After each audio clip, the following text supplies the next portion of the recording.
Welcome. Welcome to our first tool. Our first workshop, which is the Developing Bioinformatic Tools in Python workshop. And my name is Thomas DeBecke. I'll be the one that is running this meeting with you guys. And as I mentioned before, this is being recorded. I mentioned twice, but I'll say it one more time just in case anybody showed up last minute. At the top of the chat, I posted a link, and that link is for the Rsvp form. Now, those of you that RSVP should have received an email containing an itinerary for this meeting or this presentation and some code, like an incomplete version of the code, which we'll be filling out as part of our activity, and a completed version of the code that you can have just to troubleshoot and for reference after the activity is done.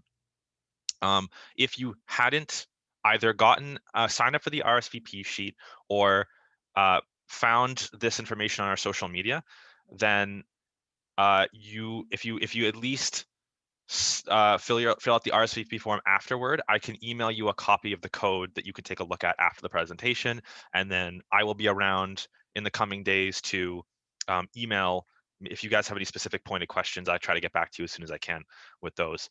So that's the plan for this, just to make sure, because I know that this activity did require a little bit of preparation on your end as well. So I want to make sure that everybody comes out of this with the right materials and hopefully can be that much more effective at taking stuff away from this. So without further ado, let's get started. So our itinerary today, we are going to talk a little bit about what bioinformatics is and some applications briefly, and then we're going to narrow our scope on COVID-19, epidemiology, and how mutation rate is relevant in the creation of simulations and mutations in general, actually. And what I hope that you take away from this is the ability to understand inputs in at least this simulation, but more broadly in simulations generally. You can learn some Python tools. You may be confused because I mentioned that you would need to know Python a little bit as well, and it helps. I wouldn't say it's absolutely essential, but it is quite nice to have for this activity. We're going to be actually getting some data from the simulation, and we're going to try and interpret that through a few different tools.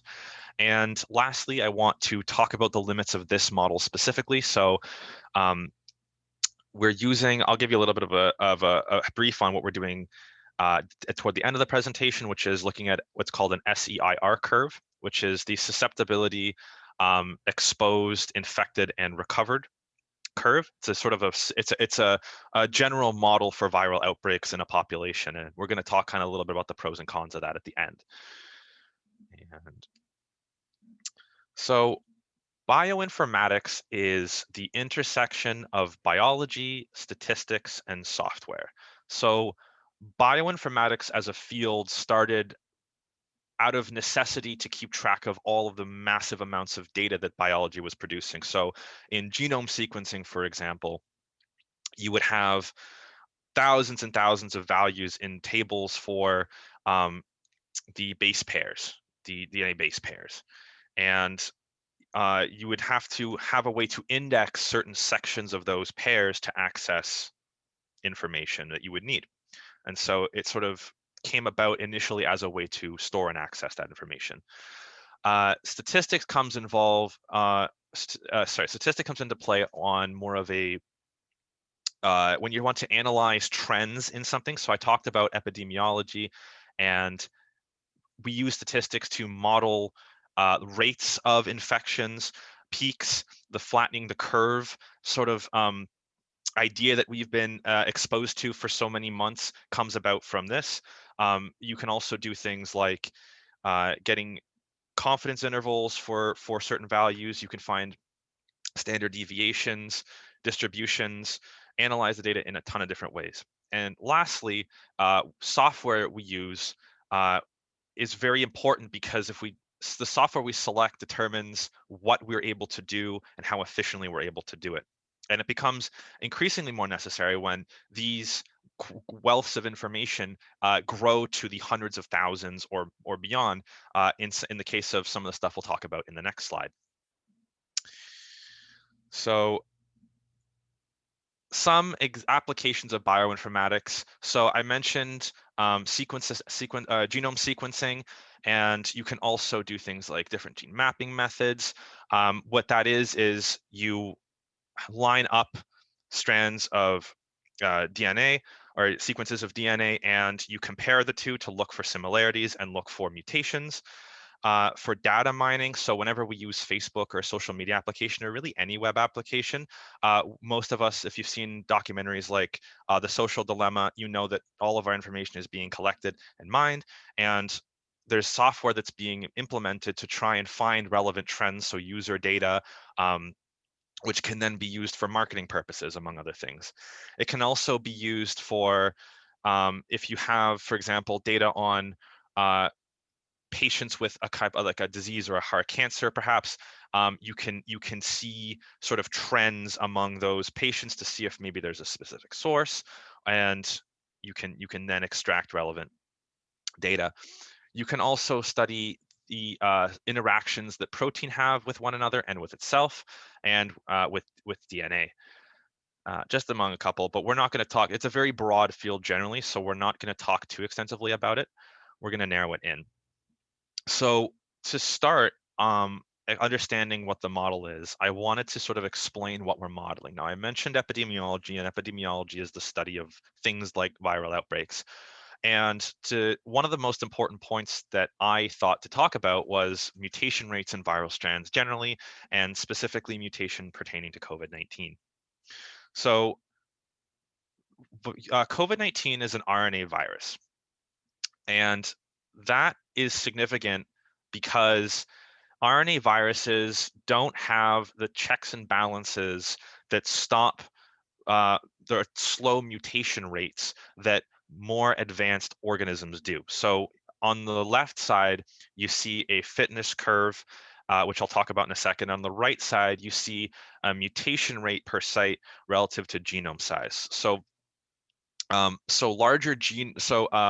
organisms with larger genomes have more checks and balances, and they don't mutate as fast.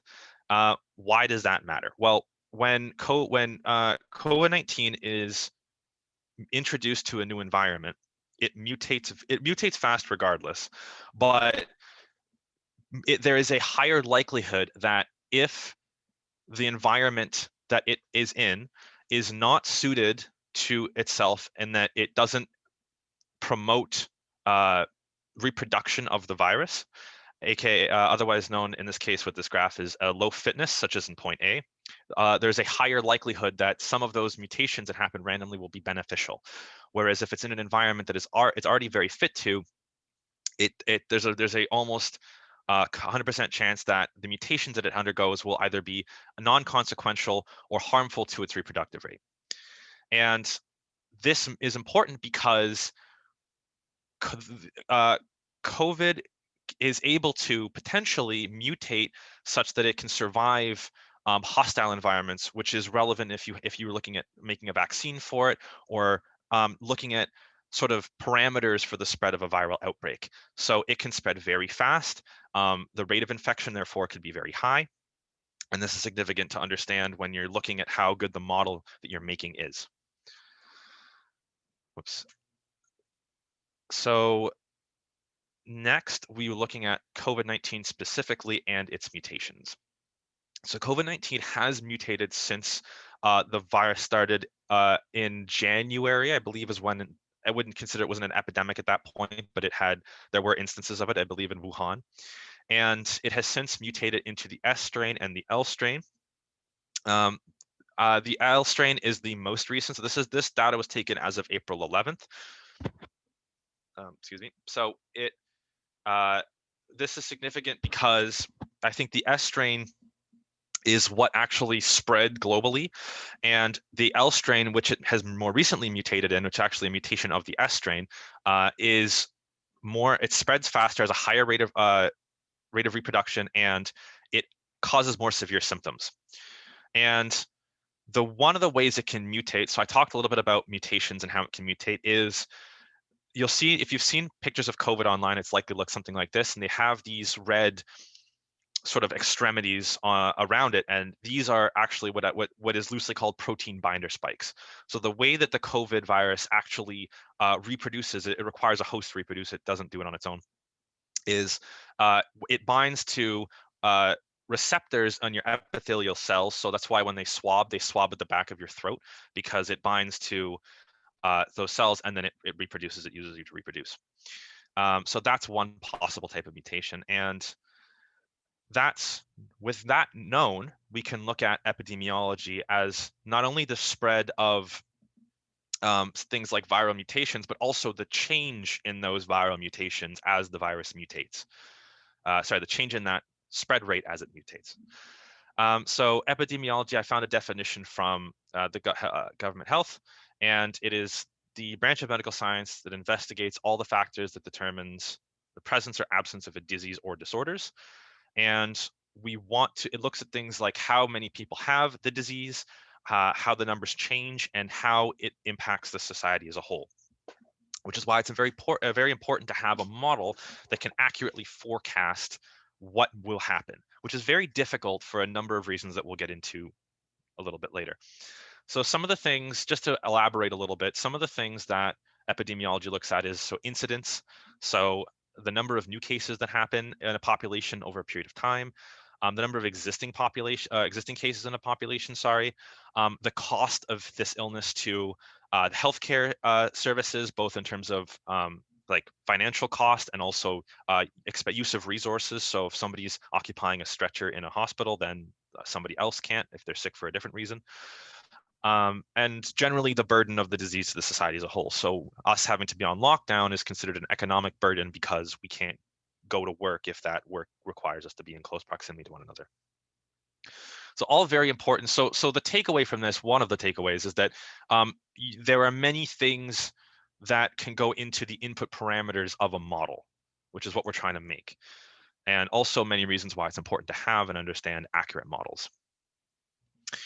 So that ends kind of our background information on COVID-19 a little bit. And now we're going to start to get into the Python bioinformatics tools that we're going to have and use in our activity. So it's at this point that I would ask you to load up your Jupyter if you know how. If you don't know how, we're going to walk through it in a second, but open up your Jupyter and have the code on standby and ready to do the activity. So you can, if you want to have the incomplete or the complete code out and sort of just follow along with the instructions we're giving, absolutely fine. If you want to have I will be filling out the incomplete code. So it's totally up to you. As that's happening, I'd like to explain, actually, I'd like to go back first and ask the chat if there's any questions. Is there any questions?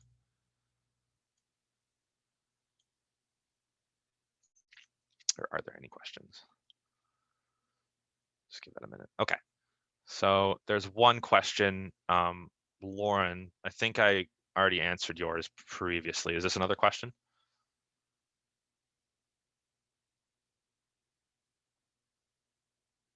Hello? Okay. Is everything okay? Can someone, yeah. Do I know whether there are any other strains popping up? I do not, but I have seen plots of the base reproductive rate, which is a parameter that I'm talking. We'll talk about a little later, which is the amount of the rate that the virus reproduces for every person infected. I have seen that fluctuate pretty dramatically. So for example, in Wuhan, China, I believe since the beginning of the pandemic till now, it's ranged from 2.3 to about 6.5. So it's on the higher end now, it's gone up, but I think the reproductive rate is dependent somewhat on the conditions of the population, which I think is the other reason why it's hard to find these input parameters is because they change. Like the base reproductive rate in Britain is around 1 or less than 1 if everybody follows lockdown conditions. So to answer your question, yeah, great question, Kev. Beautiful. Anyone else? Just throw your hand up real quick. So if you do have a question, otherwise I'm going to move on. Okay. Excellent. So the first thing I'm going to explain is why we use what we are going to be using in this activity. So I chose to use Jupyter, which is a web-based IDE or integrated development environment. And it's nice for a couple reasons. It's nice because it is web-based, so it opens up in the browser, which is very convenient. And you don't have to have you don't have to download Anaconda, or you don't have to download any other, which I know is not that hard, but it is really convenient to just open up, and I think you can share it as well. The other reason is it's very modular. So it operates in, it does not, like most coding languages or most coding IDEs have a script, and you have to run the entire script every time you want to just simulate the code. But with Jupyter, as we'll see, it has cells within a script. And those cells can be run separately. So you can run a chunk of code at the top, and it'll produce an output. And then you can run another chunk of code that will produce a separate output. And you can run them independently in the same thing. It's really nice to troubleshoot where exactly your code went wrong if one section works. The other reason is it's very popular in the bioinformatics field, from my understanding of it. And it is also something that you can use to combine code and run animations and images and generate like images as well. So it's a very versatile tool that way. Jupyter actually stands for I think it's Juliet, Python, and R. We're only going to be using Python and R today. And R is I hesitate to say it is a language, but it's more, in our sense, it's more of a library that was developed based on statistical analysis. So it's a language that is developed so that we can so that some manipulations, for example, of data sets are more efficient than they would be if we were using just Python. And yeah, so it has the coding language that has many relevant libraries. So our activity today, we're going to have smaller, I call them micro activities in the code if you read the notation in the coding I have. And that's going to we're going to partition that in importing different libraries that we need, and modules. I say libraries and modules. Modules are in libraries, but we will also be importing modules explicitly, which is why I mentioned it. Then we're going to create dictionaries. So in this code, if you've watched the video, you already know. If not, I would highly recommend you watch the video that explains the animation function of this code, which we won't get into because it will quite honestly take a lot of time. And the input parameters for that animation are saved in a dictionary. And it's really nice because you can index the different parameters in the dictionary really nicely. And some of the values are actually also saved to dictionary, but we'll get to that later. Then we run a simulation, which is going to look like the picture on the top right-hand side. You'll see that the number of infected, dead, recovered, unaffected are all mapped with different color dots. There's a tab to keep track of the days. It's really nice.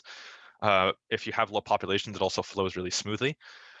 From there, we're going to generate a graph. We're going to plot a graph. That's another one of our activities. And we're going to sort of examine the trends as well as use it in comparison to the SCIR model, which is sort of a more, it uses differential equations to sort of map those parameters that we're mapping through the machine learning algorithm. And it's going to look very similar. And we're going to talk about what those parameters are and what that means about the model. And we're going to use arrays and some of the functions from Numpy. Yes. Yeah. So which video do you speak of? Okay, yeah. So if you go to the, so there's a video by a YouTube channel called Kite, and it has a picture of this exact simulation on it, so you can't miss it. And it is, I don't take credit for coming up with the code that was on Kite. I did modify it. There is, in my opinion, some pretty substantial modifications in terms of like getting the data output and graphing it and stuff. But they discuss the elements of that code in depth in a way that I'm not going to for this video. And yeah, just for time's sake and simplicity's sake. But I'm happy to answer questions about it if you would like to ask now or later. And lastly, so we're going to use arrays and we're going to extrapolate some specific elements of data. So for example, if we want to see how many people were sick on a certain day, we can do that. If we want to see how many days people, like how many days the number of infected was over a certain amount, we can do that as well. And lastly, we're going to write our information. So we can't really save this anywhere in the script. So, oh, yes, so the video was just posted, by the way. We can't save it anywhere on this script. Or we can, but that's not coded into the program right now. So what we're going to do instead is we're going to save it to a CSV file, which stands for comma separated variable file. It's sort of like an Excel sheet. There are rows and columns, and there are axes titles if you so choose, and indexes, and it's really nice. And we're gonna read it and we're going to write it as well. So for those of you that are haven't seen Jupyter, if you go to Jupyter, spelled Jupyter space McMaster in Google, it's the first link that comes up. It's syzygy.ca. All you have to do from there is sign in with your McMaster account, and you should be taken into a screen that looks like this. This is your sort of cloud storage that you have, and you have to, if you any document that you access, and this is more pertinent with the CSV file stuff later at the end of the workshop, everything has to be saved and opened in this file, in this cloud file. So I know there are some ways that you can open stuff on your desktop or on your C drive or whatever, but for this you should really, it's the easiest thing, and the only thing that I found that works is to upload your files and then download them and whatever as you need to. Okay, cool. So yeah, so I guess I will stop sharing. Oh no, okay, so I'll exit the slide and go to our code. So this is the code. So if I want to go to Jupyter, I have a lot of workshops. So we're going to go to workshop. So this is your file. Here's some CSV files that I've created. And then just go to, so once you hit upload, you select your file from your drive, and it should just pop up on here. And then you can go to the workshop that you want. Now, I will say that this, sometimes Jupyter is a little finicky, and it requires you to connect to a kernel before it will allow outputs to be generated from your code, which kind of sucks. But all you have to do, sometimes if it doesn't connect right away, then just go back to your home and go back to your home and yeah, so just let me think. And try running it again, or try to go back to the login screen, like log out, log back in, and then yeah.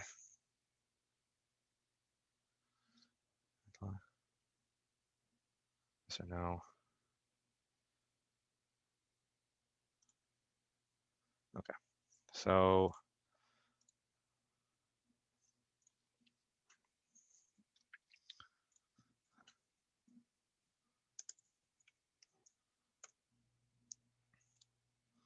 yeah. So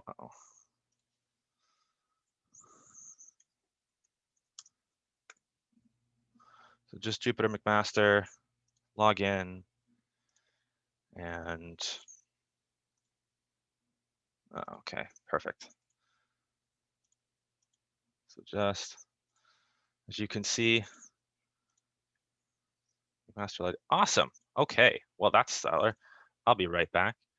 But while I get that to work, hopefully you guys can all get that. Oh, perfect. As soon as I ended the video, it started working again. So workshop 1 incomplete.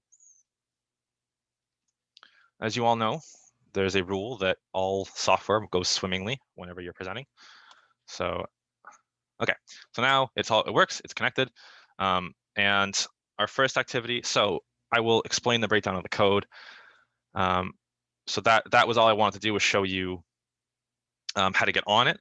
And you should, yeah, if it ever disconnects, just sign out, sign back in, and you should be fine. So, oh. Okay, so the first thing we're going to talk about is library slides a little bit.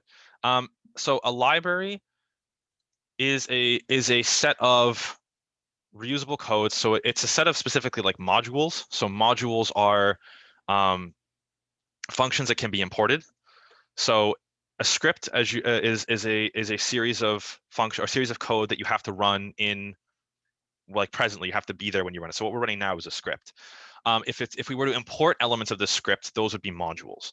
And a library is just a huge chunk of modules. So it could be up to tens of thousands or hundreds of thousands of modules that we import and use for whatever we want. So we're going to use a couple of different, well, more than a couple of different libraries. We're going to use NumPy. NumPy is really great at both generating the animation that we're going to be using and the graphs, the CIR curves that we're going to be creating. Pandas, as I mentioned, was fantastic for manipulating data sets. It's also what we're going to be using to write CSVs. You don't necessarily, and create arrays. You don't necessarily need pandas to do it, but there are some useful tools that pandas has that just the Python arrays don't have, or Python modules don't have on their own. You can also do things like data frame manipulation, data set merging and joining. You can really get into it, vastly more than we're going to in this activity, but it's good to know. Matplotlib is also what can be used to plot functions, 2D functions in Python. And scikit-learn is a code that we're going to import explicitly for the SCIR curve that we don't generate. So there's going to be one that we generate and one that is generated using a scikit.learn code that we compare it to. And it's really good for machine learning and data mining, dimensional reconstruction, clustering, data processing, a lot of different really cool stuff. But we're going to be focusing mostly on NumPy and pandas and a little bit of matplotlib.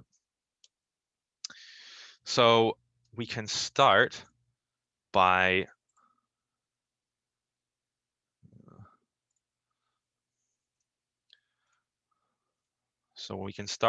opening our code, and in this section here, we're going to write our our import statement. So to import a library, all you have to do is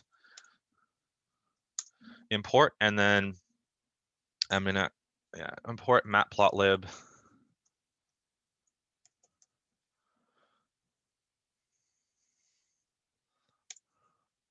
dot. So from this library, we're going to import the module pyplot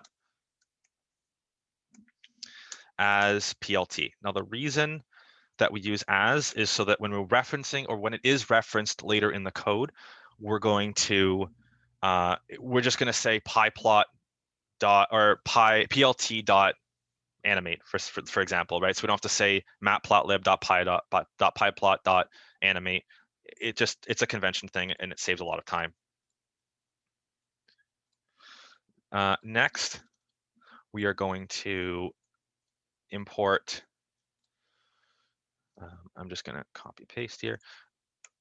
We're going to import the animation module from matplotlib as ANI. We're going to import NumPy as NP. And we are going to import as PD. Now, I should mention that it's important that you use the exact convention that I'm using, because the rest of the code references these modules as imported. Like if you say pandas as PA, it won't work, because everything, unless you go in through and change all the other instances in the code where it's referenced that way, it's probably easier to just do it this way. And then we're also going to import a CSV module for later use. Okay, and that's it. So we can go back to our presentation. So does anyone have any questions about that?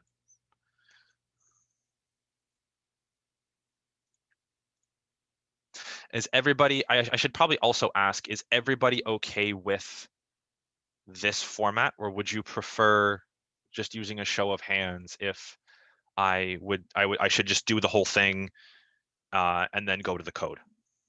Because I'm just going to continue doing it the way I had planned, and if everyone has a particular preference, then I can do this the other way, no problem. Okay, cool. So it doesn't look like anybody in the chat's having an issue, which is cool.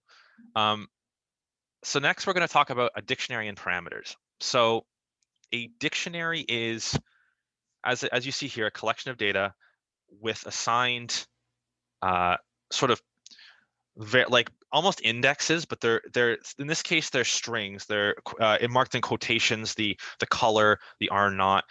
These are all parameters within the dictionary that can be used to reference the numerical values or numerical lists in the adjacent to them. And you assign a dictionary using the curled brackets, and you can use the parameters can either be they can be integers, they can be floats, they can be lists, they can be tuples. I think it's not limited. In fact, I'm pretty sure you could do strings if you wanted to. We're only going to use numbers here.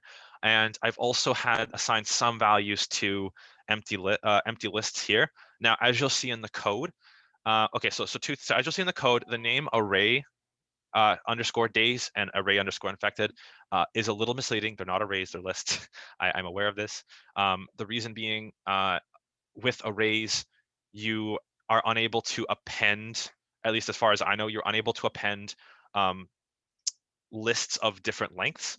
So when you're iterating in the function, I have it such that every iteration that the simulation goes through, it appends another value to one of these lists. It can't do that because after the second iteration, the stored values they'll be index value 2, and the one it's trying to append is value 1, and it just won't work. There probably are ways around it, but this is the way I chose. And so now we can go to the code, and we can go down to we can look a little bit at the parameters here. So these are RGB tuples. And so they're just, I don't know if you've ever seen like the 256, 256, 256 color scheme that used to be that you have. This is a variation of that. It's exactly the same premise, but the numbers are between 0 and 1. And I have the colors, the variables saved as these colors, and I reference the variables in the code. So one of the major changes that I made to the code is that it takes a lot of these parameters were inputted into the code as just the tuples, and I brought it out so that you can edit the variables in the first cell and then just run the code. Whereas before you had to go in and change every value in the code. This way you can just change the variable. Like for example, population wasn't population, it was just the number, and then I took it out. So I guess I thought that was a lot easier. So the variables that the code actually, that the virus class, which we'll talk about a little bit later, references are these unaffected, infected, recovered, and dead. So all you have to do is create a color variable with the tuple and then set dead to green, for example. That would be very confusing because both the dead and the recovered people are green. So it would look a lot better than it actually is, but you could do that if you wanted to. Then we talk about population. I don't mind my little my little joke there. I apologize if it's insensitive in any way, but these are representative of the value points on the plot that we're going to be doing. Word of advice: it does not take in anything that's denoted with commas. So please keep any commas or decimals or anything like that out of the population. Just keep it a number. Obviously, it only takes integers, so keep that in mind as well. And then we're going to look at another very important variable, which is the percentage immunity. So option 1 I kind of gave is if you just gave it a flat number. So I guess first we should talk about what the percentage immunity is. And so the way the code runs is every set period of days, a new wave of the population is infected.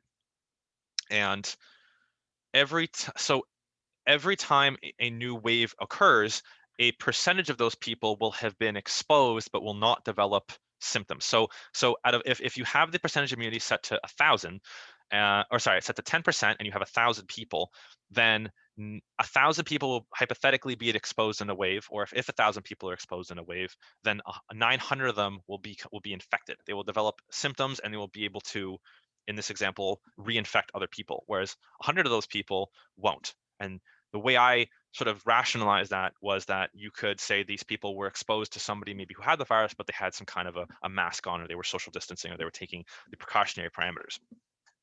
So option 1 is to just have a value. Option 2, which is going to be our next activity, is going to be to create a dictionary that and an equation for this value. So in our dictionary, we're going to have, I have it set to immunity coefficient. I have I underscore m is equal to, whoops, nope, there it is. I have one parameter which I call percent wash hands. Now this, I should mention, you don't have to, this is only going to be referenced here. It's not referenced anywhere else inside the code. So if the parameters don't match what I have, then that's totally okay. Am I going at a good pace for everybody? Am I giving people time to, oh.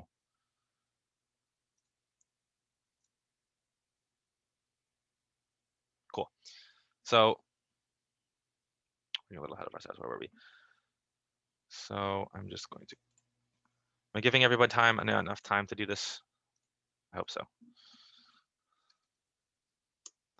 Percent wash hands is where we were. I'm going to, so for the Zoom, check every time I minimize the chat. Okay. So percent wash hands is 50. And then you don't have to do this. You don't have to tab it like I do, but that's what I do. So I have percent. Oh boy. Percent social distance, and we'll say that that is 20. So to clarify, in this dictionary, these parameters are meant to represent the percentage of the population that hypothetically follows these precautions. Oh, true. Yeah. I'm a risk taker. I like to live dangerously. Okay, maybe later. Yeah, if their McAfee protection is expired, maybe there's an added, maybe you can decide to do an added factor for that. So this is, say, percentage of the people that wear a mask, and we'll have a percent of people who are percent of people isolation. This could also just be like percent students.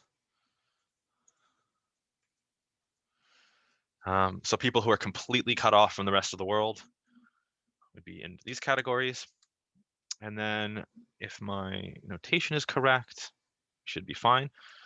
So here we've created, like I said, we've created just a dictionary with these parameters. So if I were to index, I can't, I guess what I can do is I can create a new cell. So nice thing. So I didn't explain cells, but you'll notice that so the virus class, which I'll go over in a sec, is saved in this cell. If I wanted to create a new cell, all I have to do is click a cell and then click the plus, and a new cell will be created below that. If I want to delete the cell, I just click the cell of question and cut it. And I can, anything I do, any outputs, any inputs will be exclusive to this cell. So for example, if I wanted to say, if I wanted to have a cell that just had this IM, and I wanted to say print I, and then percent wash hands.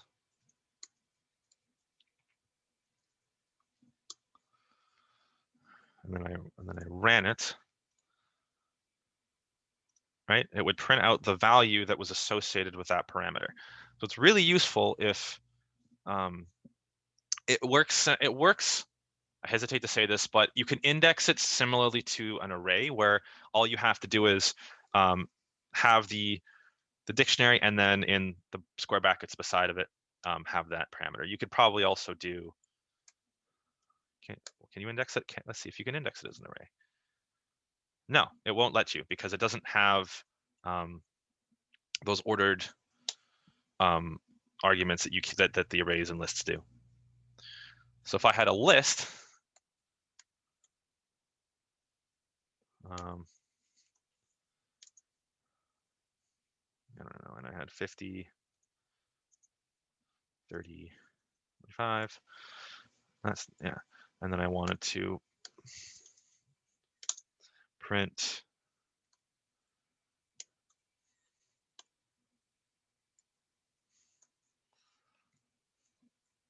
zero. Oops, that's not it. Whoops. Then it also prints 50. So that's the difference between indexing a list or an array and a dictionary. So now that we've got this, I'll keep this up here, but now that we have that, we can, I did a little equation, which I'm just going to copy paste here. The important thing is that whatever variable you get out of this equation, you should label it as in all caps % immunity. So I did this really brutal equation where basically all I said was I gave each of the 4 parameters a value out of 100, so a score out of so a score that would total 100, or a different weight, I guess you could say, the same way that, for example, your assignments are weighted out of 100, so a midterm might be worth 20. The percentage wash hands would be worth 10%, and then the social distance is worth 20%. The percent wear mask is worth 30, and the percent students is worth 50 or 40. And so obviously the more people that are students, the higher the immunity coefficient will be proportionally. So then, okay, so actually what I'm going to do is paste it here, and then I have a print statement that that'll tell us based on our inputs what the immunity coefficient is. And then this is just for the code. So every time it iterates, it has that, like that, just basically decimal plus 1. So 1 point, for example, if it's 10, 1.01 will be spared. So next, we are going to talk about the input. We're actually not going to go back to the slide right away. We're going to go back to the workshop. And we're going to talk about this because this is huge. This is a big parameter that we need to know, and we would really benefit from knowing what each of these values are. So the color is just the color of the dots. So I believe it's unaffected first. The order I have it is also defined in these comments up here: unaffected, infected, recovered, and dead. Next, we have R naught, which is the base reproductive rate. Now, the base reproductive rate is what I mentioned in a couple slides back, where if the virus infects, how many people will the virus spread to, or how compared to how many people? Like if one person's infected, how many people will they infect, or how many? Yeah. So it obviously depends on environmental circumstances, but I think as of, I want to say April, when I checked, it was about 2.4 in Canada and the States. It is probably wildly different now, but the nice thing about it is you can change it. The incubation period is how long it takes for symptoms to show up. The percentage mild is how many people will develop mild symptoms. And if they develop mild symptoms, they will recover in an interval of between 7 and 14 days. Now, 20% of the population will develop severe symptoms. And if from severe symptoms, one can either recover over 21 to 42 days, or they will die over a period of 14 to 56 days. The range of, I should say the range. So those two values are the minimum and maximum values in the range of how many days it would take for that outcome to happen. How many people die is determined by the fatality rate. And then we have what we call a serial interval, which is because our graph, our our machine learning algorithm is more of an iterative. It's like an iterative animation. We need to tell it how often to update its values. Or in this case, the serial interval tells you how often a new wave of people is reinfected. So every 2 days, a new wave of people will be infected. You'll notice that the output of this code is, well, when we graph it, the infected will look kind of like a step function, which is to say that there will be sort of a period of like a spiked increase and then kind of a plateau for a period and then another spike and then another plateau. That comes from having the serial interval instead of just having sort of like a more like a transient kind of thing. Lastly, we have these arrays. I apologize if this looks hard-coded. But these are 5 lists that when the simulation is run, it will append the values to these lists, and then we can then reference these lists for our other sections of code, which I think is really cool. And here we have different dictionaries for, let's say you wanted to have, we have here the 3 different strange.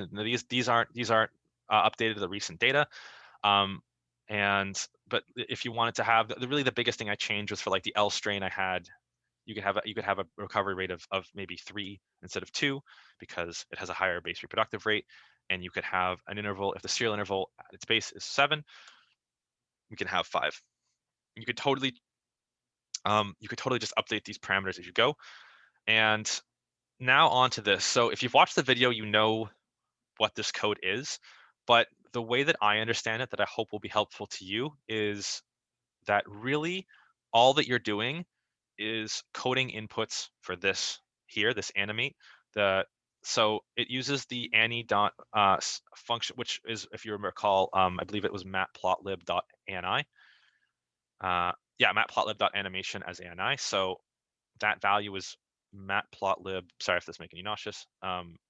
Matplotlib.animation.function animation, and function animation requires a information to populate the slides or the frames. So in this case, there's a function that generates a figure, which is the circular figure with the dots that you see in the simulation, and it requires some function that sort of governs how the information in the figure changes between frames. Then you need an input for frames, so a generator function. So a generator function is like a script that is iterative. It's an entire like function that's iterative rather than just like an if statement. And then this just basically means that it will repeat until some element in the code tells it to stop. So it won't just do a once over, it will just keep going. So all of this other code is to satisfy the parameters of that one definition, that one function. So just if I could scroll back up and go to the top, the init actually is, this is actually so it can run on your command line, and it outlines a couple of all of the variables that are referenced through all the other parts of the code have to be referenced internally, like internal to the virus class. So if you're using like a initial population, this function, if you want it to have any stored variables, you have to import. You cannot save them external to the virus class. So one of the things I tried to do is I tried to have it iterate and save it externally, and it can save it externally, but it can't it can't reference it externally. So if it was trying to pull a value from that array after it had saved it, it wouldn't be able to unless you had it updated here.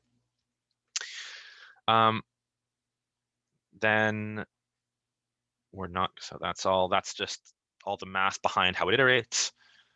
And chunks and fargs, I think, are just again, more of the generator stuff. Assign symptoms. This is all the code that, well, assigns the symptoms to people after they've been infected. Update status is what changes the status in like where it's stored, so that whenever the new frame is accessed, like the information it pulls from is saved here. And then one of the other modifications I did, so this is update.text. This is the last thing that happens every iteration.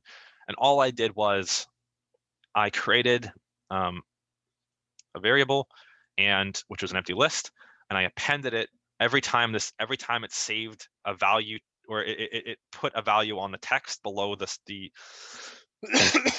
below the simulation, it would save that value before it updated. And so it saved it. It did actually save it to these parameters. So when we do plotting and stuff afterward, we can actually look at these arrays specifically. Now, the one thing I will say is it doesn't, every time you run a simulation, it wipes the data from the previous simulation.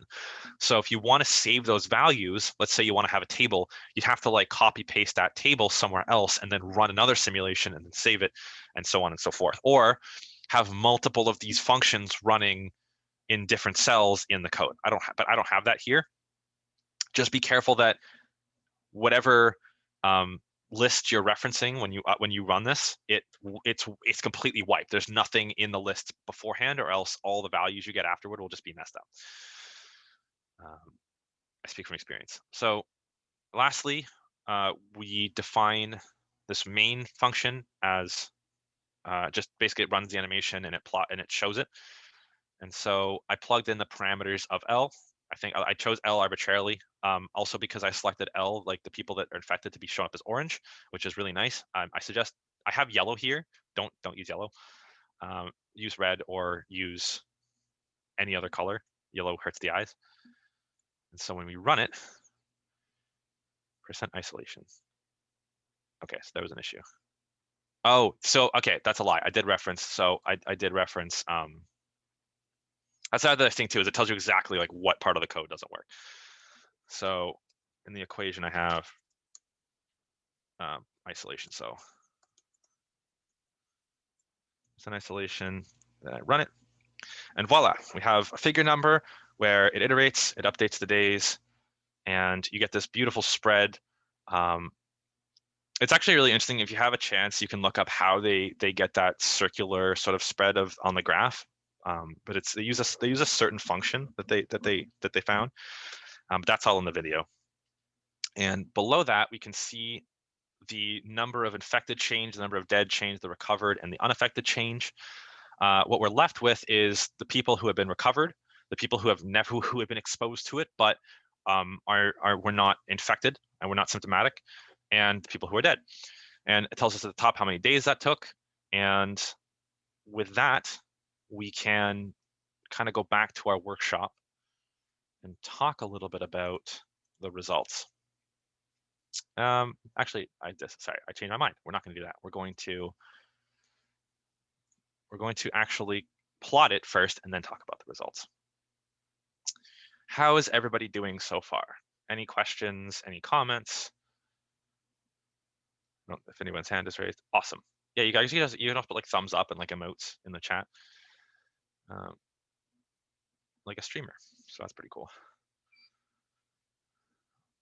So this is the pyplot function. I took the liberty of sort of having most of it coded out already for the sake of time. As you can see, where even just explaining this activity is taking quite a bit of time. So I sort of would rather us finish early and have a little bit less code and then try to, code everything in. So the first thing that you have to add here is that if you want to take parameters from outside of the function, then you have to input those parameters. So in this case, I have, we want to input the name of the dictionary that those parameters are in. So what we're going to do is we're going to say, so if you remember before, it was titled COVID_, COVID-19. Or no, sorry, this is, I misspoke. Here it's going to be COVID-19.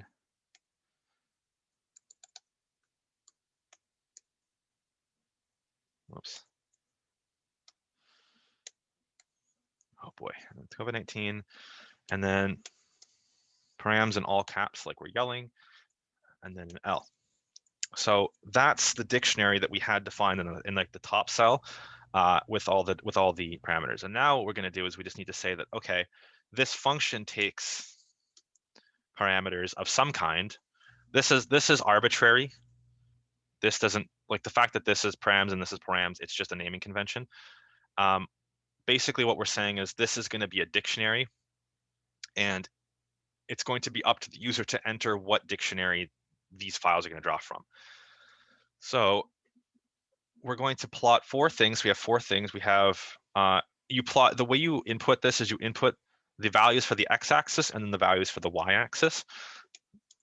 So here we're going to have whatever parametered dictionary that we decide to, that we input when we run the plot function.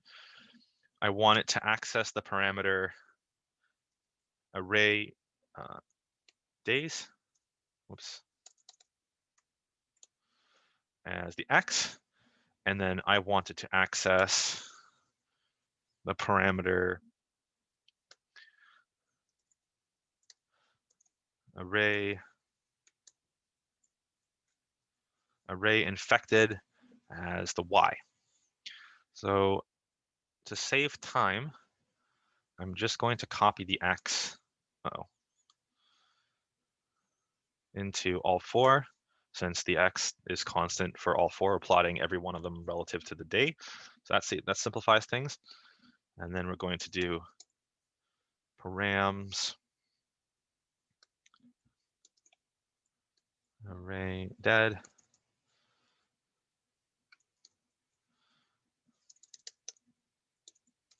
params and array recovered and params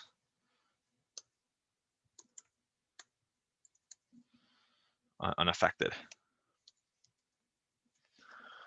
Now, I have it called unaffected here. In an SCIR curve, it doesn't refer to it as that. It says susceptible. So this would be considered like the susceptible graph, like basically people who haven't been infected. Now this, so because of that, one of the issues with this model is that the people who are, well, this model assumes that once you're infected once, you can't be infected again, which is not the case, as we know, with COVID anyways. So aside from that, the other issue with this is when you, I think in a normal susceptibility model, if you've been infected, you may still be susceptible. In this, you're done, so the numbers change. And also, I think, I don't know if it counts the people who have been exposed as unaffected, as a, like, I think it just counts everybody as exposed, depending on the model. Like whether or not you develop symptoms or not, you've been exposed. Then the title, the x-axis label, the y-axis label, the legend, and the parameters. So it's important that whatever parameters we input into the function for the simulation, we keep consistent throughout, because, well, quite frankly, none of the other array or the lists are populated. It's only this one. So we run this, and voila, we have our graph of what happened. So it's the viruses sort of, the infections sort of peaked and then dipped off. The recoveries were sort of exponential in the middle and then sort of plateaued. And then the unaffected sort of did the opposite of what the recovery did. And then we have our dead, which sort of just increases gradually. So how does that compare to an SCIR model? Well, funny enough, we have one right here. And this, I'm not going to explain the parameters to. If you want to, I would suggest following the link, scipython.com. And they do a great explanation. They've also annotated it all. I just sort of, I also didn't take out parameters. I didn't externalize parameters to like the main body of code the way I did with the simulation.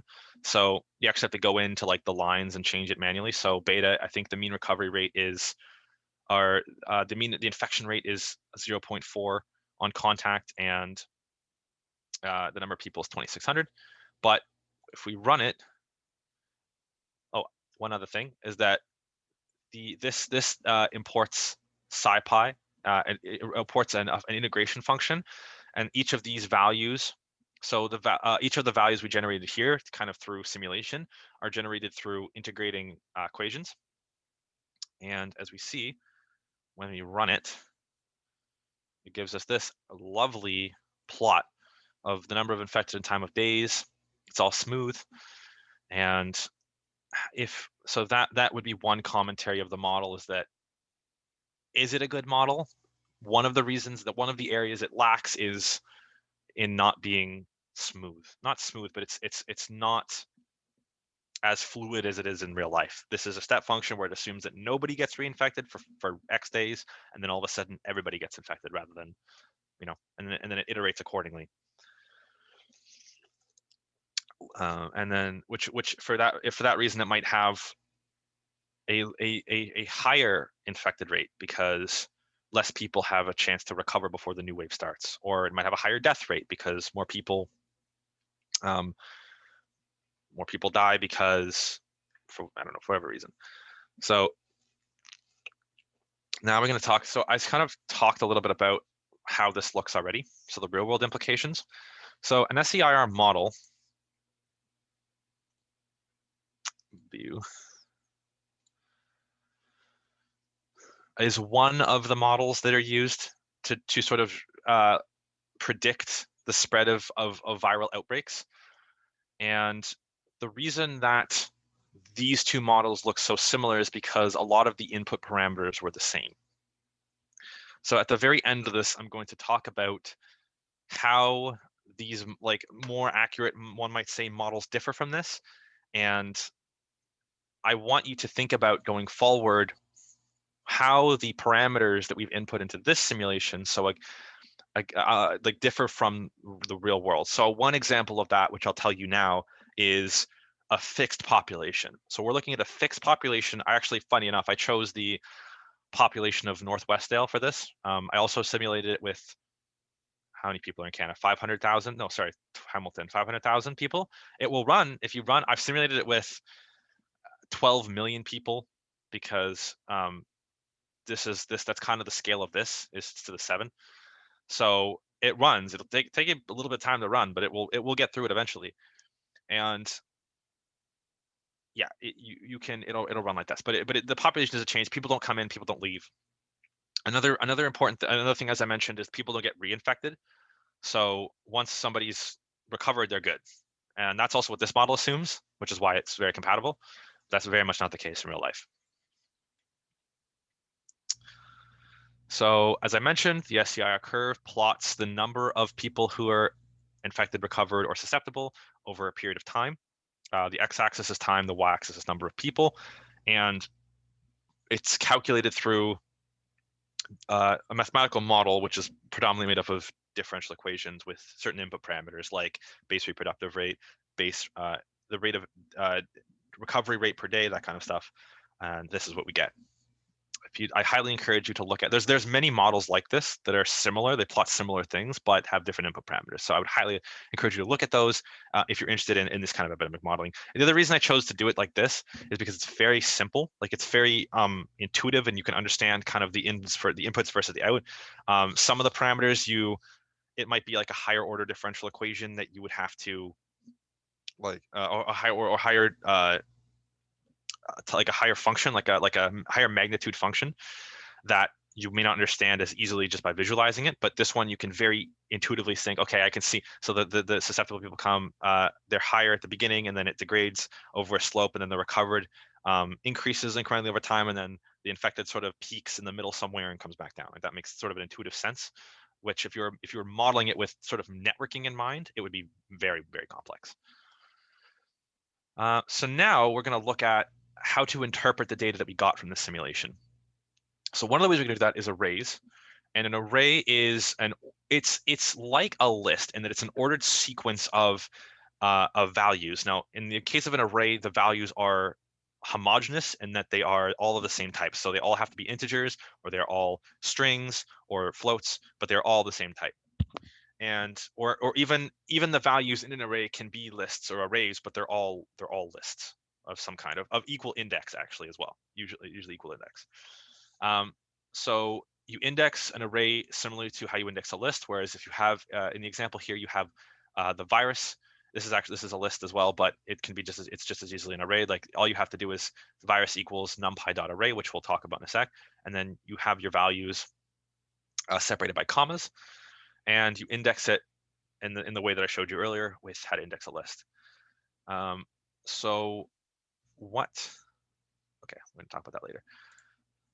So going back to our code, we've got the function, so we've got the values, right? We've got the values and we've plotted the function based on the values. We haven't actually seen the values.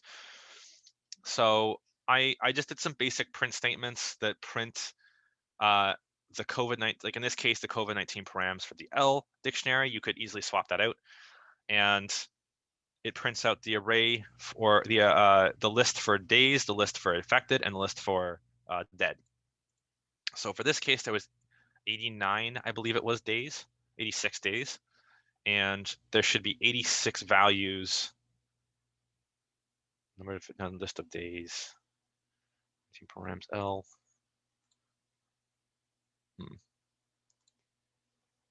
There we go. I read it. Okay, there should be 86 days.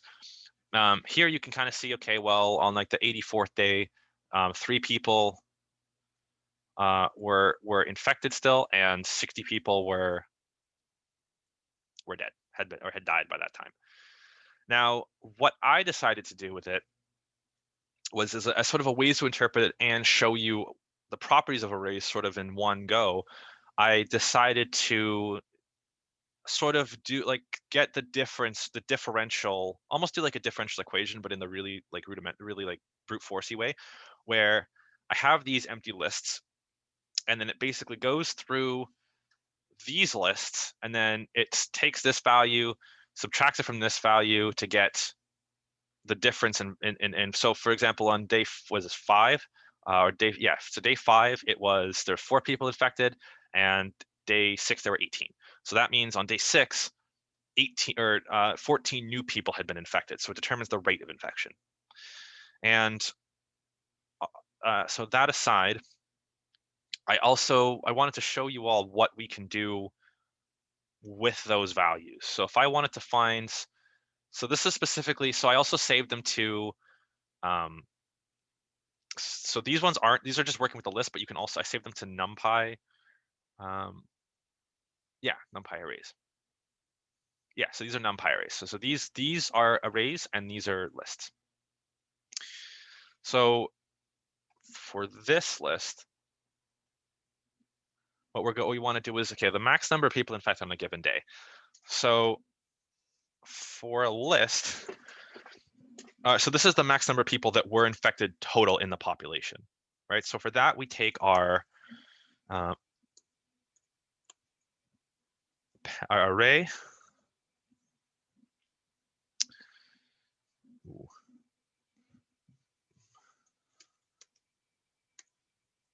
Which, if you didn't see where that was defined up here.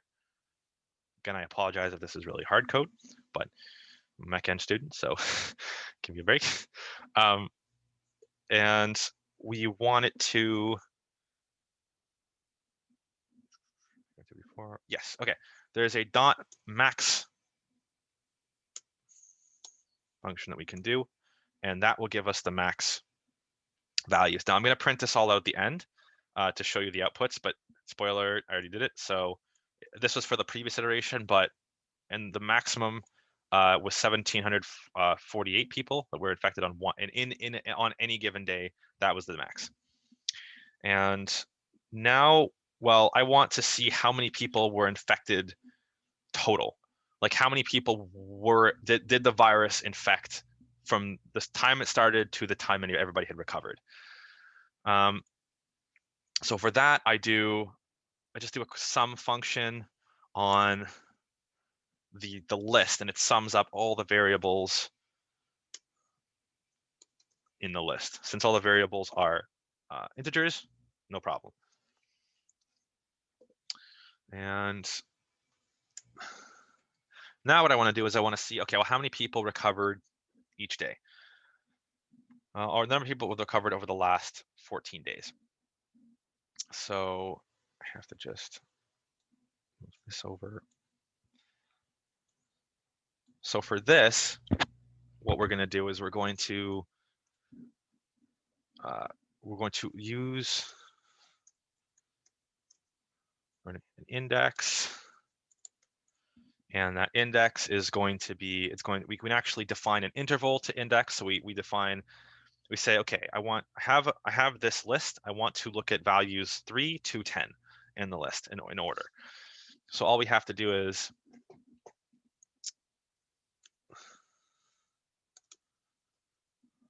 length.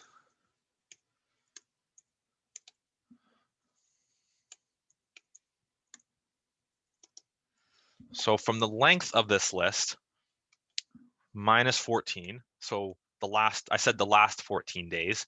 So whatever the total length of the list is, minus 14, and onward. So there's no limits. It'll just keep indexing until the list is done. Then it'll tell us all the values there.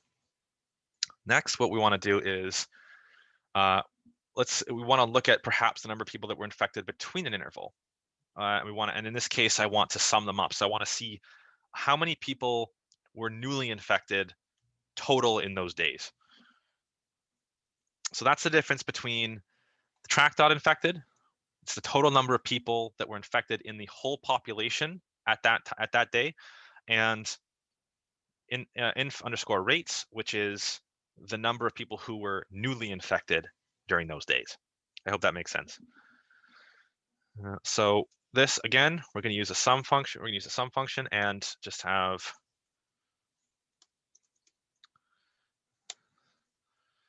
rates, and then we're just going to index 59 to 69. What did I say? 59 to 79, because the index starts at 0. And then we're almost done.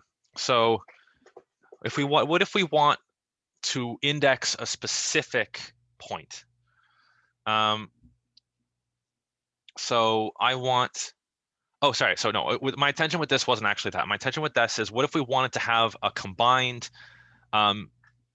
array with values that showed the people that were both infected and dead in the population at that day. So on the 50th day, there were 1,500 people that were infected and 100 people that were dead. Therefore, there were 1,600 people that were both on that day. And this is really easy, because all we can do is just use just a simple equation the way you would with just variables.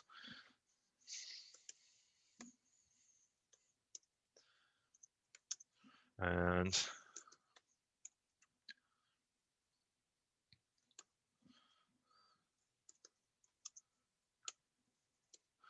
what this will do is, for every value, even though it doesn't iterate, it will add the first value in both of those arrays together, and the second value together, and the third values together, and the fourth values together, so on and so forth, until we have a new array created, which is really convenient. You can also perform, this was just an example, but you can perform all sorts of different matrix math on it. So if you wanted to multiply every value by a set amount, you would just have to go, I'll just do it at the end here. You could just do track infected and array equals, I believe the notation is equals plus 8, and then that will overwrite what this array is with values that are, or where each value is a multiple of 8 of itself. So hopefully that makes sense. Once again, please stop me and ask questions. Just throw your hand up or in the chat. I really hope this is intuitive, or if not, then I'm doing a good job explaining. And yeah, so for the last value in this section, which is sort of denoted by us working with the parameters up here, or the values up here, we want, okay, so we want to find, oh, this was just to show you what the matrix looked like, because we really don't know what it looks like until we just print it out, just to show you at the bottom. So then what I decided to do was I decided to have, I decided to have a big array. So this is an array that is made up of 5 rows and 86 columns because there's 86 days, right? So it will go on the first row will be the number of days accessed by the params, right? Which we have to input. All we have to do, which we have to put the COVID-19 dot params underscore params. Well, so just to save us that any confusion there, and so it will take the array.days param from the COVID-19 params L dictionary as the first row, and then the second row will be the infection rates, third row will be the death rates, fourth row is recovery rates, and fifth row is unaffected rates. And again, you index rows the same way you index sort of column values or values in an array, where it starts, the first row is indexed as 0, and the second one is 1, and so on. So just be aware of that. And so if I print this, so first I just had it print this big array. Then you can use, I also note that I use the np.array function to write an array. And then if I do array, it will tell us actually, no, I don't think I need to do that. That's not a function. That's just something you can do. So that'll tell us the shape. So the shape basically is just how many rows and columns are in the array. And what if we took the data from the first 2 rows? So this is really cool. This is where things get pretty interesting with what you can do with this data. So let's say I wanted to slice the array. Let's say, okay, I know that we're going to see a spike in data every 5th interval. So what I want to do is let's get rid of the step function and let's just look at the values every 5th day, because that's really the only day where there's a huge rate of change. So what we would do is we would go big array, and then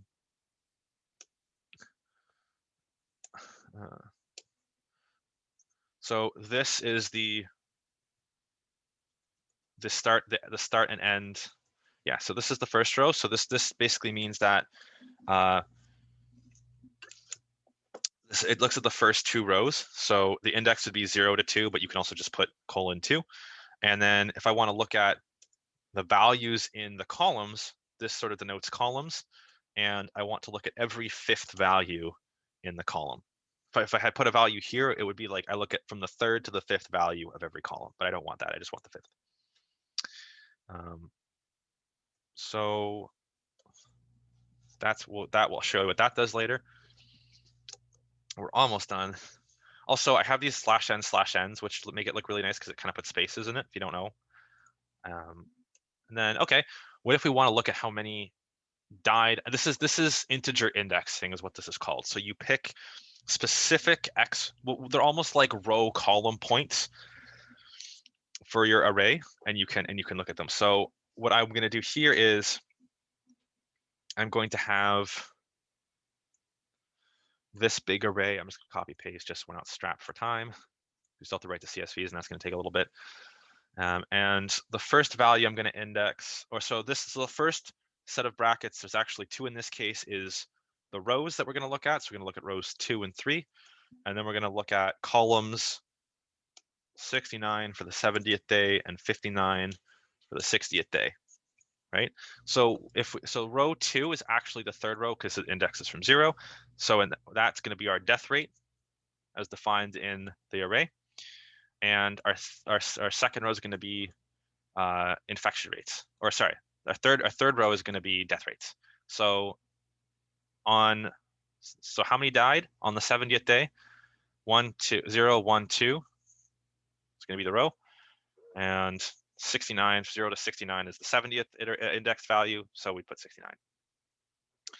Lastly, on what days, so this is Boolean indexing, so we can declare a statement, and it will give us all the values in the array that fulfill the requirements of that statement. So if I want to say, okay, well, on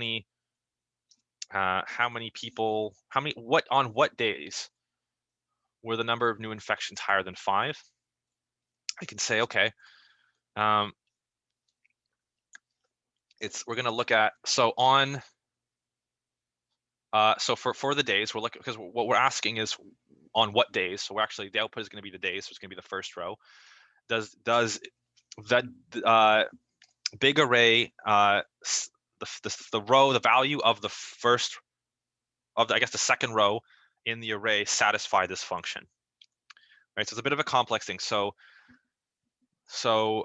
it's going to output values from the first row, and the function is what if the number of new infections on a given day is greater than 5, it outputs the value. And lastly, we enter the set of parameters we're running for it. Valid syntax, what happens? Print, what if they took data from the first 2 rows?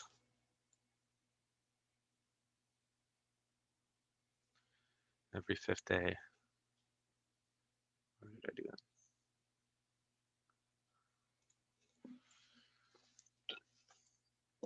Sorry if this is like something's glaringly obvious and I just missed it. Big, oh, because I didn't close the brackets. Okay. Yeah, no. Actually, that did work. So I'm just going to take my out and copy.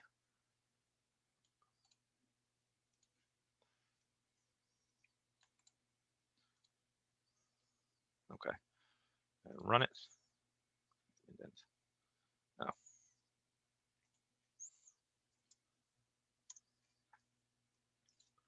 Excellent, perfect, flawless, amazing. So as we said, max number of people infected on that one day was 1,843 people, and the total number infected is 0, which is not true, and that's fine.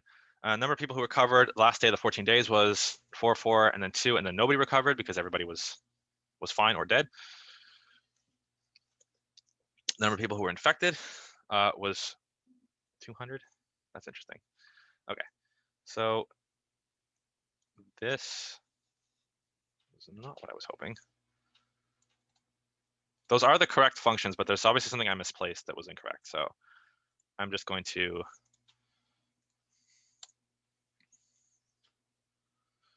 run the whole thing. Yeah, what days were it higher than 5? Awesome. What if we want to look at how many died and how many recovered on day 60? So 5 died on the 70th day, and 9 recovered on the 60th day. This is just a matrix of the first 2, the values in the first 2 rows for every 5th day. The shape of the array is 5 rows and 86 columns, which is good. That's what we want. This is number of infections, new infections every day. So you'll notice that a lot of the numbers are negative. That makes sense because it goes down, like the difference is negative for the second half, which is understandable. And yeah, this is the number. This is the number of infected or dead totaled on a given day. So yeah, hopefully that is cool. Are there any questions?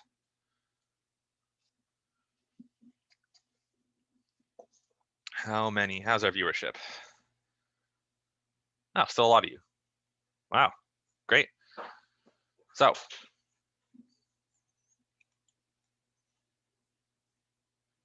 once more, any questions? Awesome. So lastly, I kind of mentioned that we want to save this somewhere externally. That's if we want to have multiple data sets with this simulation at least, we want to save it on a document, preferably like an Excel sheet where we can, if we want to do any operations with the data on Excel, that's also an option. And so one of the ways to do that is to write a CSV file. So our last activity, so I guess I'll go back and explain like what a CSV file is. So a comma separated variable file, yeah, is it holds a data set, which is different than the matrix that we created. We kind of created a big array with multiple rows and columns. It's similar, but it's the data set is something that you reference as a whole. and you can do math that's specifically tailored to data sets. And like I said, as also row and column indexing, and it's pretty like you can actually save Excel files to .csv files to be able to run on this code, which is really cool. Not just this code, but Python in general. Yeah, so you can use the to CSV function to write the data file. It's very nice. That's why we imported the CSV module from Python at the beginning. It makes it very easy. You can also do you can write it in pandas. There's pandas functions that you can write that have their own sort of utility. We just use the CSV function for now. This is an example of they're using pandas. So here what they do is they define their rows and columns and their index values, or sorry, these are the rows and columns, and these are the indexes, and we'll see what that saves to in our graph. That's not what I want.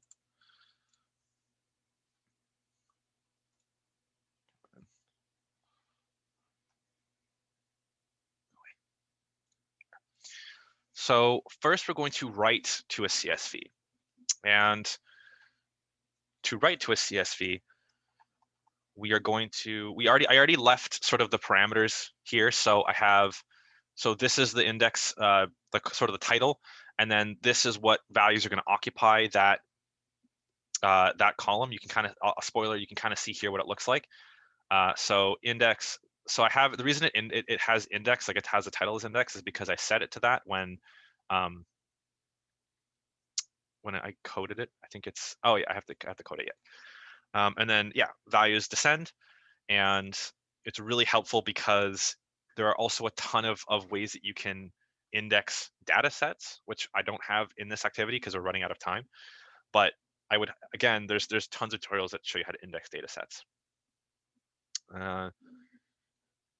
So what we're going to do is we're going to set the variable data frame equal to, first we're going to create a data frame using pandas. And we're going to set the data in the data frame equal to the values in this dictionary. So sorry, this is a dictionary. This is not a data set yet. This is still a dictionary. And then we're not going to, so I printed it originally. I'm not going to print it. So this prints it as it's reading it, just to make sure that we've got it correct. So, but we can actually enable print of that just to make sure it's the same. And we're going to set data frame CSV to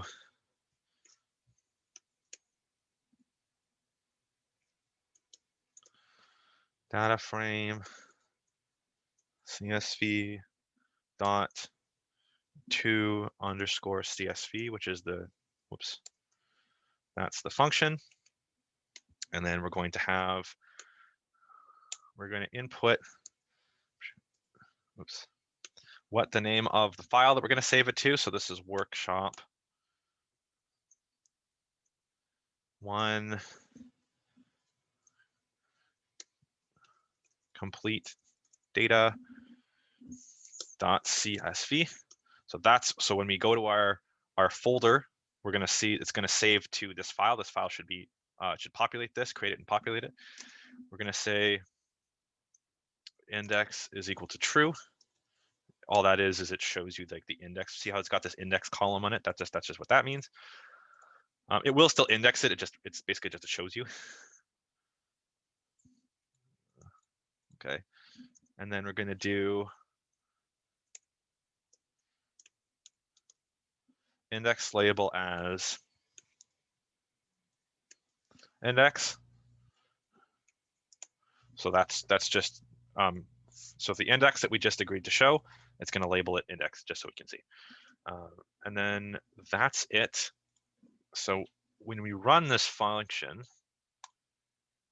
it prints it out because we told it to, but this is what it looks like. You can also click these little bars to just, or this little side section here to expand it. Don't worry about it not populating values there. It just cuts it off at some point because of the length. But when you're actually saving it to a CSV file, or if you want to do any kind of math on it, it will keep those values stored in their correct place, I promise. Now, if we go back to Jupyter, so changes may not be saved, that's fine. If we go back, we should have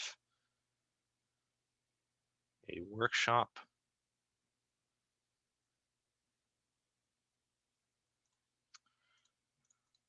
Okay, sorry, so that's,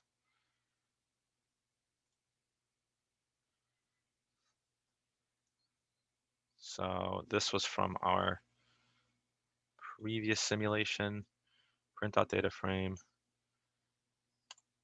make a duplicate of it. Now we see our home function, there's a lot of duplicates. So we're going to run.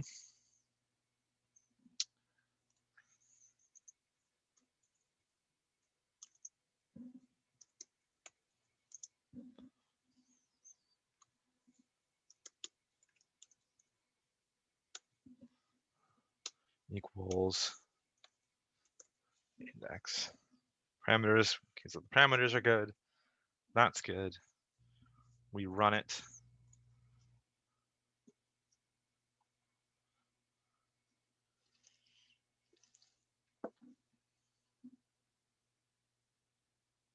Oh, I see. I see. I made a mistake.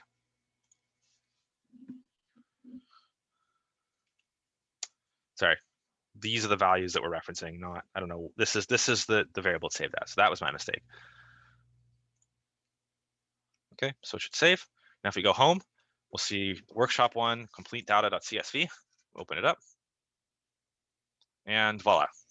Values, comma separated by variables. Also, the name is a little misleading because it doesn't have to be necessarily separated by commas. You can specify if it's separated by dashes or spaces. Also, if some of the values that you're trying to separate actually have commas in them, you can work around that as well. But for our purposes, this is great.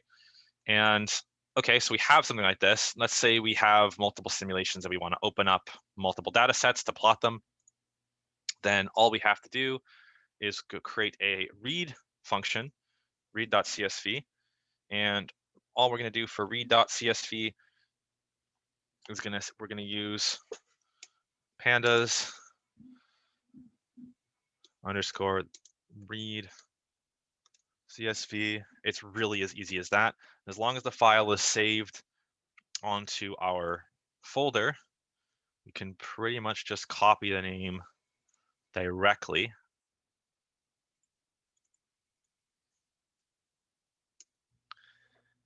And that's it. And then we just print it and run it. And that's the file. If you check the values here, this should match this. And we've read it. And this also tells us how many rows and columns are in our data. So that's it for the code. If there's any questions, as I said, please message me and I will answer it to the best of my ability now or for a period of time after this workshop is done. So now we're going to go back to the workshop slides and finish that off. And then there will be a period of questions after as well. I'll be around for probably half an hour or longer, depending on how many questions I get. And that is it.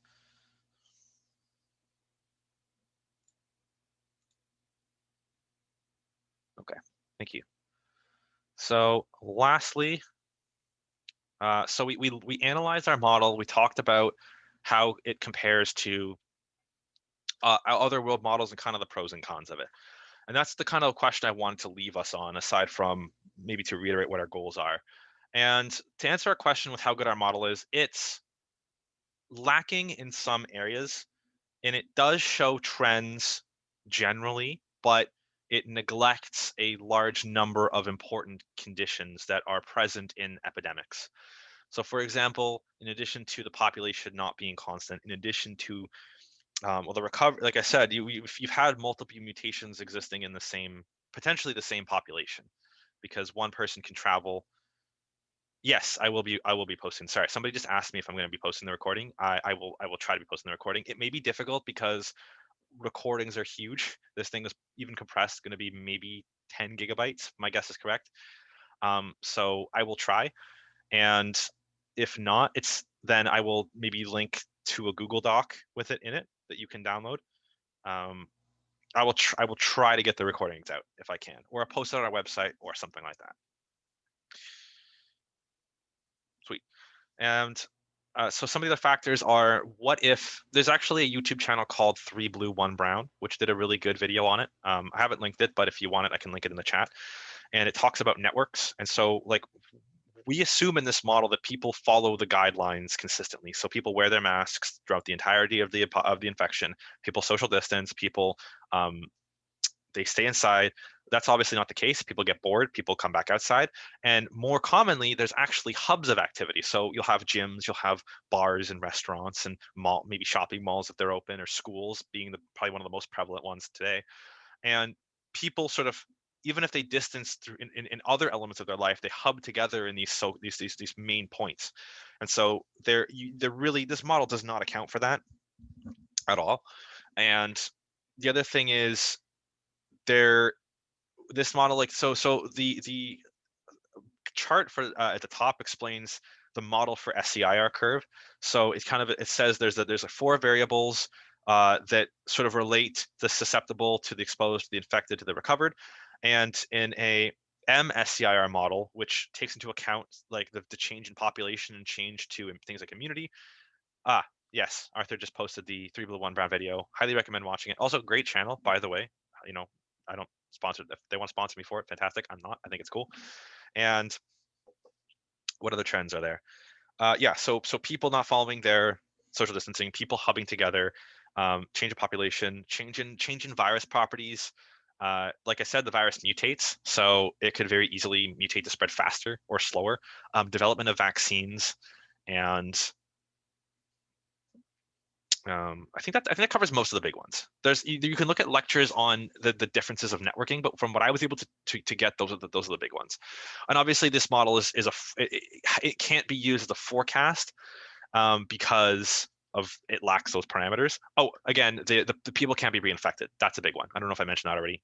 I know in previous slides, but in this slide, people can't be reinfected.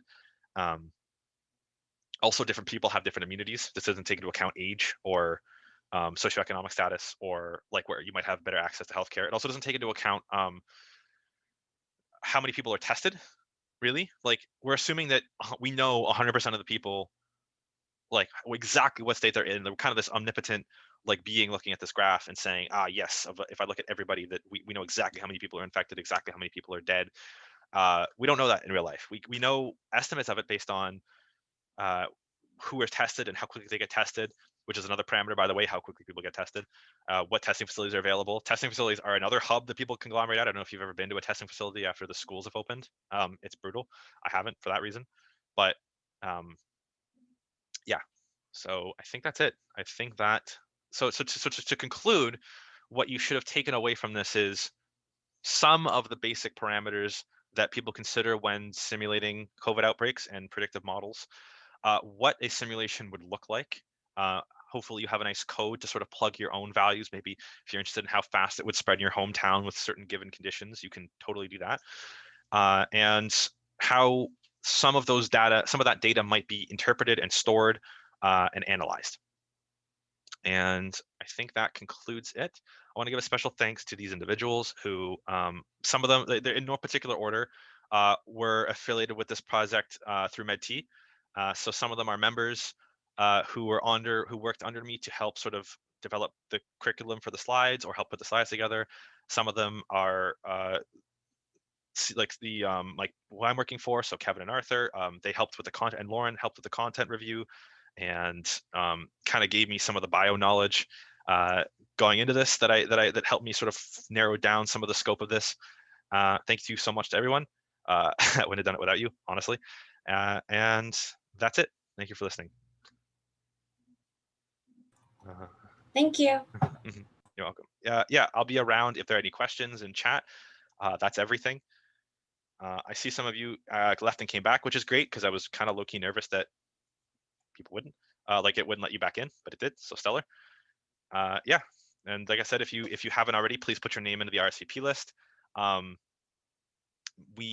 may also send you a question. I'm gonna end the recording right now. I'm gonna stop sharing, and I'm going to end the recording. I will send a list to you for a maybe survey, like for feedback, and have a great evening, if that's everything.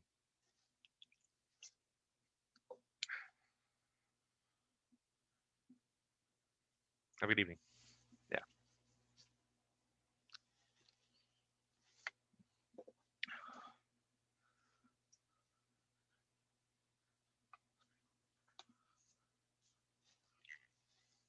Mm-hmm. Okay.